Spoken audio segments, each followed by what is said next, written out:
जहाँ जहाँ ज्यादा जरूरी है, जिस हिसाब से आपने कहा वाकई में, क्योंकि ये काफी स्लाइडिंग पोर्शन है, जो ऊपर मकान है वो डैमेज हो सकते हैं। प्याज के पास है, उसको बोलो काम लगा इसको। वालेकुम वरहमतुल्लाहि वबरकातुहू। आप देख रहे हैं एक्टिव ज़ुबैर। जैसे कि आप जानते हैं कि जब से बटास रोड की कटिंग हुई उसके बाद मैडम शमशादा शान साहिबा का दौरा पहली बार है इस रोड पर, और क्या हालत है इस रोड की मैडम जी ने देखी होगी, तो इसके बारे में चंद मिनटों के लिए हम इसके सामने हाजिर है, बात करना चाहेंगे। सबसे पहले अस्सलाम वालेकुम। वालेकुम सलाम। मैडम जी, जिस रोड पे आपने आज विजिट किया, कटिंग के बाद शायद पहला विजिट है आपका, तो क्या लगा आपको कि ये रोड चलने के काबिल है? देखिए, ये रोड स्टील प्लान में है और ये ऑनगोइंग स्कीम है। इसमें पिछले साल कुछ काम हुआ था और कटिंग हुई थी, कुछ दीवारें लगी हैं, वो कुछ निकल गई है। मैंने अभी जो कंसर्न जेई है उससे बात की है कि 1-2 दिन के अंदर इसको काम लगाया जाए, क्योंकि ये अभी ऑनगोइंग स्कीम है और इस साल में भी इसको डिस्ट्रिक्ट प्लान में फंड्स है। और दूसरा, मैंने डीडीसी फंड से भी कुछ फंड्स रखा है जो आगे जो पॉपुलेशन है उसको जो है रोड कनेक्टिविटी देने के लिए, और इंशाल्लाह इस साल के अंदर एंडिंग तक जो है ये रोड कंप्लीट होगी। अगर कुछ बाकी इसमें रहेगा तो और टेकअप हम इसको करेंगे और एक बेहतरीन रोड ऊपर वाले रोड के साथ आपको हम जहाँ तक मैडम जी रोड बना है, स्कूल तक ये रोड बना है पिछले साल, उसके बाद यहाँ पर कटिंग के बाद कोई काम नहीं हुआ।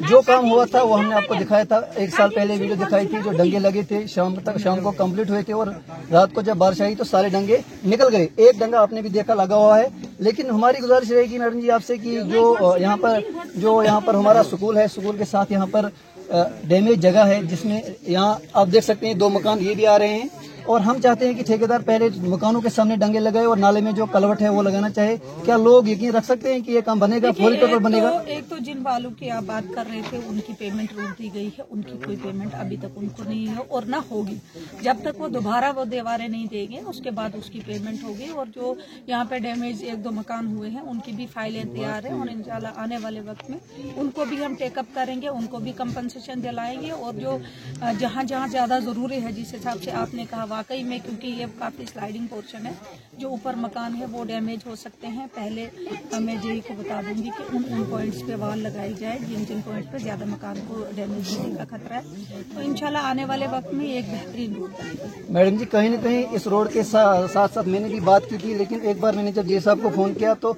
उसने मुझे धमकाया, कहा कि अगर बार बार फोन करोगे पता नहीं क्या करूंगा। ये कहाँ तक गुंडागर्दी चलेगी? आपके होते हुए भी अगर एक गरीब आवाम के ऊपर गुंडागर्दी चलेगी तो कब तक चलेगी? आप क्या कहना चाहते हैं? देखिए, इसमें गुंडागर्दी वाली बात ही नहीं है। एक जेई है, उसका काम है काम करना, क्योंकि वो इसीलिए गवर्नमेंट सर्वेंट है। लोगों का काम करना उनका काम है, और अगर ऐसा कहीं पे कोई शिकायत आती है आपको वो चीज़ सामने लानी चाहिए और उनके खिलाफ एक्शन होगा।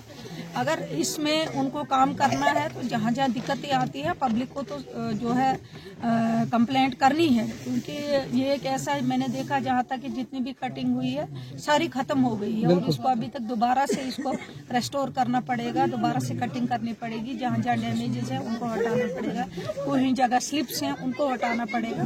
तो कहीं ना कहीं लोगों का जो रोष है, जो गुस्सा है, वो तो जाहिर है, क्योंकि जब एक बार आप कटिंग करते हो और आप उसको बिल्कुल ही छोड़ देते हो, हालांकि ये ऑनगोइंग स्कीम है, अभी ये कंप्लीट स्कीम नहीं हुई। एक होता है कि कोई स्कीम क्लोज होगी उसके बाद किसी डिपार्टमेंट की जिम्मेदारी नहीं रहती, लेकिन ये तो अभी ऑनगोइंग है। ये पिछले साल शुरू हुई, अभी इस साल भी इसका फंड्स है, अभी नेक्स्ट भी इसका फंड्स आएगा। 2-3 साल में ये स्कीम फिर खत्म होगी। तो ये मैं बात करूंगी, अगर ऐसा कोई इशू है तो मैं उम्मीद करूंगी कि डिपार्टमेंट इस पे जल्दी काम करे। और जहां तक उन्होंने कहा कि 3-4 दिन के अंदर हम इसको काम लगाएंगे, अगर नहीं लगता है उसके। मैडम जी, लोअर बटास का जो होज है आपने वो नहीं देखा, हम आपको स्क्रीनशॉट भी देंगे। और 1 साल पहले मैंने वीडियो दिखाया था जहां से मैंने उससे बंदर निकाला था, वो भी दिखाया था जी साहब को, लेकिन अब तक उसको रिपेयर नहीं किया गया। लोग लोअर बटास के जो लोग हैं उनका ये यकीन है कि मैडम यहाँ पर आई है और हमें फौरी तौर पर उस पर जो है वो रिजर्वायर जो है उस पर काम होगा और हम वहाँ से पानी पिएंगे। देखिए, वो मैंने आपको बताया कि कितने घर है, उनका रेजोल्यूशन एक भेजो और दूसरा उसकी मुझे फोटो भेज दो जो रिजर्वायर है।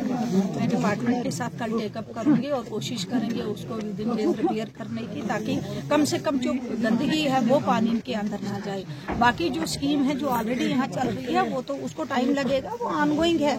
लेकिन फिलहाल जो रिपेयरिंग का बात कर रहे हैं, जो ऊपर से खुला है रिजर्वायर, उसको बंद करें। एक और सवाल, लास्ट सवाल होगा मैडम, जैसे कि अस्तान मरक ज़ैनाफरी में जैसे मनास महला में 100 की पाइपें लगी है, और आज जो है बताया जा रहा है कि हशान के अंदर जो है स्कीम में 100 की पाइपें वहां पर आई।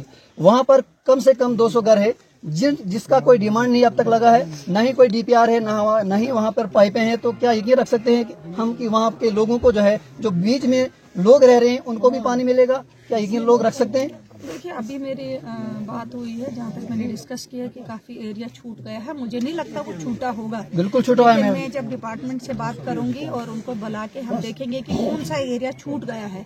तो इन द मीन टाइम मैंने यहाँ की पब्लिक को बोला है कि कितने घर है उनकी एक लिस्ट मुझे भेज दो। अगर वो छूट गया है तो उसका नया डीपीआर बनेगा, क्योंकि उन लोगों को पानी देना हमारा काम है।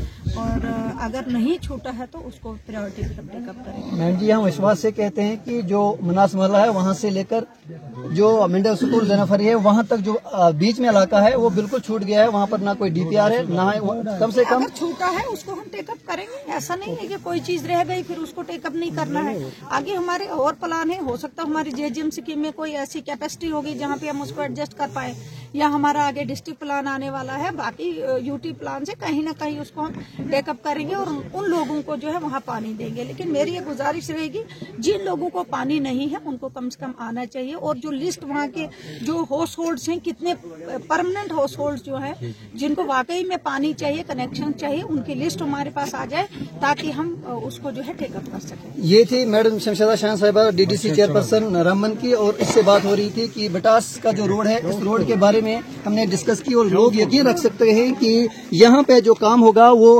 फौरी तौर पर इस काम को अंजाम दिया जाएगा। और मिलते हैं आपके साथ अगले टाइम में, तब तक के लिए दीजिए इजाजत। खुदा हाफिज।